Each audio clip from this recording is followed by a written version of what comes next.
Esta es la clase número 11. Y en esta clase vamos a investigar qué singularidades tiene la ecuación de Bessel. Entonces vamos a escribir aquí singularidades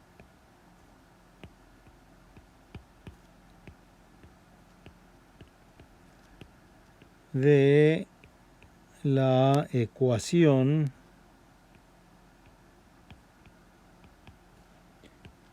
de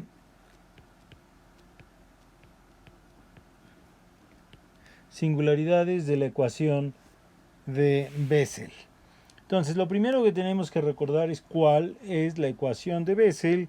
Y si ustedes ven las clases anteriores, encontramos que la ecuación de Bessel era x cuadrada por la segunda derivada de y más x por la primera derivada de y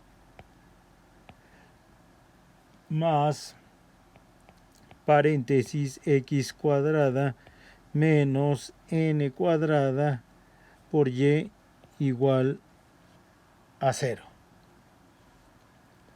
Esa es la ecuación de Bessel. Entonces, lo primero que tenemos que hacer es recordar cuál es la forma general de nuestra ecuación diferencial. Y la forma general de la ecuación diferencial es la segunda derivada de y más un polinomio de x por la primera derivada de y más otro polinomio de x por la función, y esto es igual a 0. Entonces vemos que para lograr llegar a esta forma general lo que tenemos que hacer es dividir, en este caso particular, por x cuadrada, y a la hora que hacemos eso la ecuación de Bessel nos queda como la segunda derivada de y más la primera derivada de y entre x más x cuadrada menos n cuadrada, todo esto entre x cuadrada, todo esto que multiplica a y igual a 0. Entonces ahí tenemos la ecuación de Bessel ya escrita en la forma general. Lo único que hicimos fue dividir entre el coeficiente que multiplicaba a la segunda derivada. Entonces ahora tenemos que ver pues cuáles son los coeficientes p y el coeficiente q. Es clarísimo que el coeficiente p de x pues va a ser igual a 1 entre x, y el coeficiente q de x va a ser igual a x cuadrada menos n cuadrada entre x cuadrada. Entonces ahora lo que tenemos que averiguar es, bueno, pues cuando alguno de estos coeficientes o los dos se hace igual a infinito. Entonces es facilísimo ver que cuando x tiende a 0, pues los dos coeficientes, tanto p de x como q de x, tienden a infinito, y entonces la ecuación de Bessel va a tener una singularidad en x igual a 0. Entonces hay una singularidad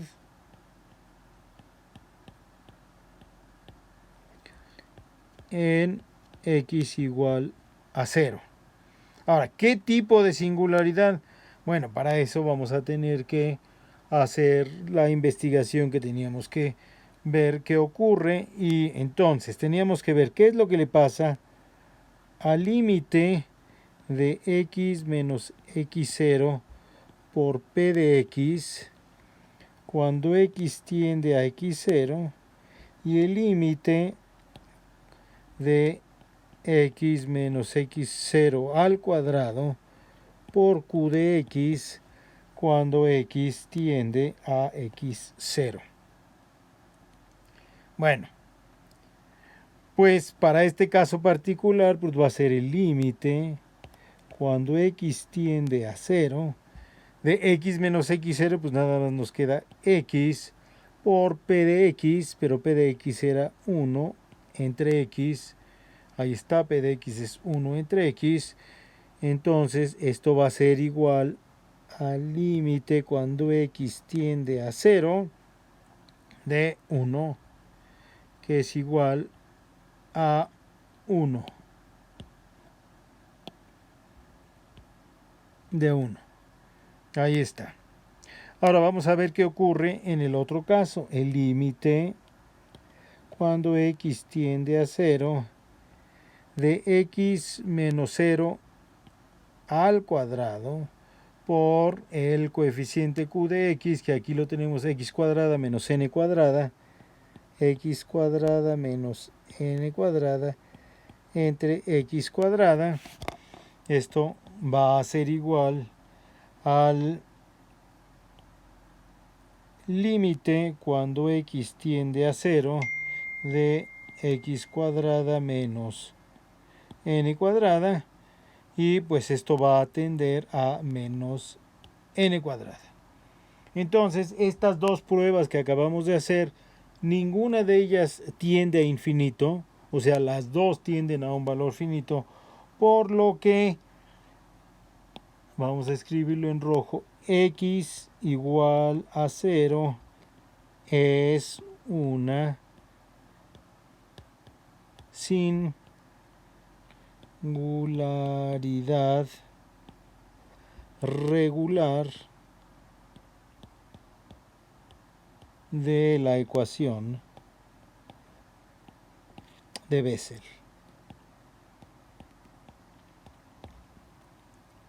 Muy bien. Ahora lo que nos toca es ver qué pasa pues con la singularidad en infinito. Bueno, si recuerdan ustedes, vimos en una de las clases anteriores que para eso hicimos un cambio de variable y teníamos que ver qué ocurría con nuestros coeficientes, y los coeficientes que teníamos que estudiar eran los siguientes. Vamos a poner aquí una división y ver singularidad, la singularidad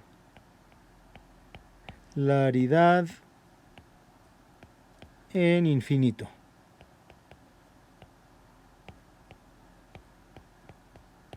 Los coeficientes que teníamos que estudiar eran los siguientes: 2 por z, 2 por z menos p de z a la menos 1, todo esto dividido entre z cuadrada, y el otro coeficiente que teníamos que estudiar era q de z a la menos 1, todo esto dividido entre z a la cuarta, y teníamos que ver qué le ocurría a estos coeficientes cuando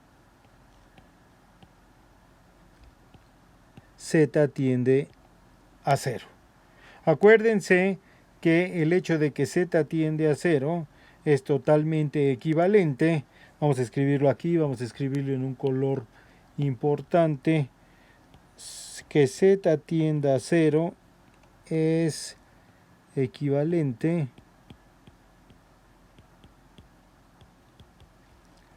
a que x tienda a infinito. Ahí está. Entonces, pues lo que tenemos que hacer es ver qué le pasa a estos coeficientes cuando z tiende a 0. Entonces vamos a estudiar el primer coeficiente. 2 por z menos p de z a la menos 1. Vamos a ver en este caso quién es p. P de x, ahí está. P de x igual a 1 entre x. P de z a la menos 1 va a ser 1 entre z a la menos 1. Entonces aquí vamos a tener 1 entre z a la menos 1 entre z cuadrada. Ese es el primer coeficiente. Vamos a reducirlo. Entonces nos queda 2z menos z entre z cuadrada. Y esto va a ser 2z menos z es una z. Z entre z cuadrada nos queda 1 entre z.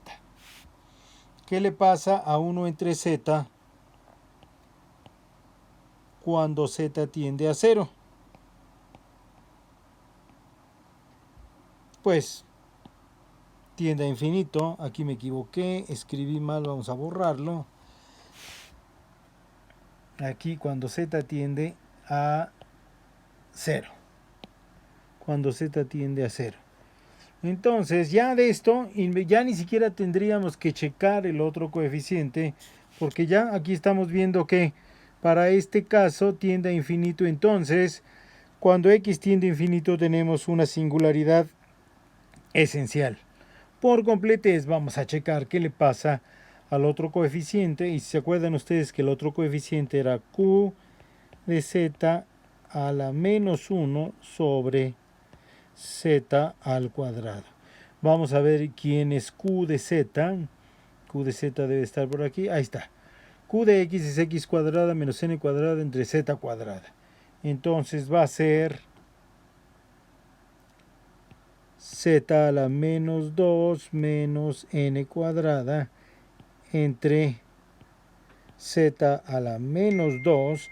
Ese es q de z a la menos 1 y todo esto dividido entre z a la cuarta. Y vamos a suponer, este es como si estuviera dividido entre 1. Eso nos ayuda a llevar a cabo la ley de la tortilla. ¿Se acuerdan cómo se dividían dos quebrados? Entonces esto nos va a quedar igual a z a la menos 2 menos n cuadrada entre z a la menos 2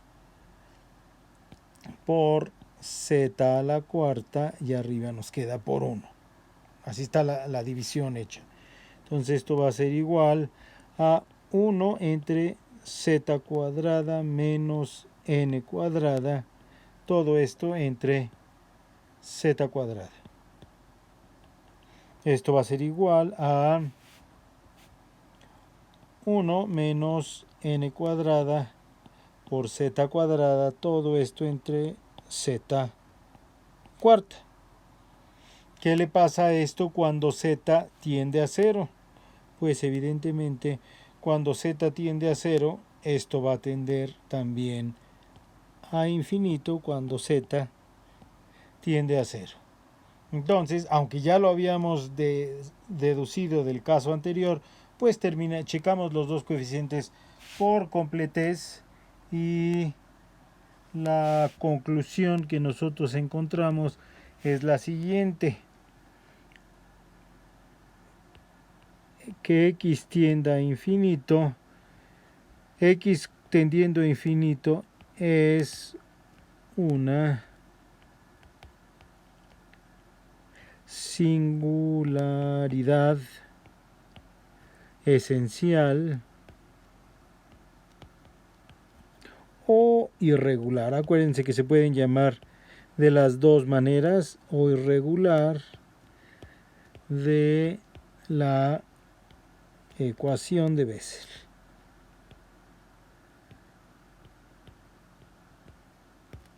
Acuérdense, ¿para qué estamos haciendo todo esto? Estamos haciendo todo esto porque lo que nos dice el teorema de Frobenius es que vamos a suponer una solución en serie para estas ecuaciones diferenciales.